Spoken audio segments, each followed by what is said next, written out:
অপর্ণা এবার ফাইনালি বুঝতে পেরে গেল রাজনন্দিনী আসলে অন্য কেউ নয়, তারই প্রতিচ্ছবি, তারই অতীত। সেই আর্যর অতীতের স্ত্রী ছিল।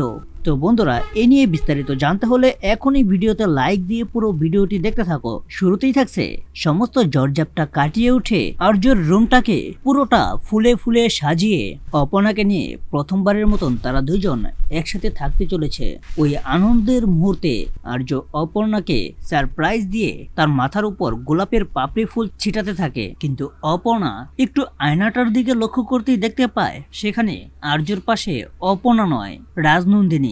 সেটা দেখে তো অপর্ণা অনেকটা চমকে অবাক হয়ে যায়। তারপরই আর্যকে ধাক্কা মেরে সরিয়ে দেয় আর আয়নার দিকে তাকিয়ে বলে, কে ওইখানে? আপনি আসলে কার কাছে? আর্য তখন অপর্ণাকে বলে, কি বলছো এসব? আপনার পাশে আমি না, অন্য কেউ, আমি অন্য কাউকে দেখেছি। আর্য তখন অপর্ণাকে বলে, কে অন্য কেউ?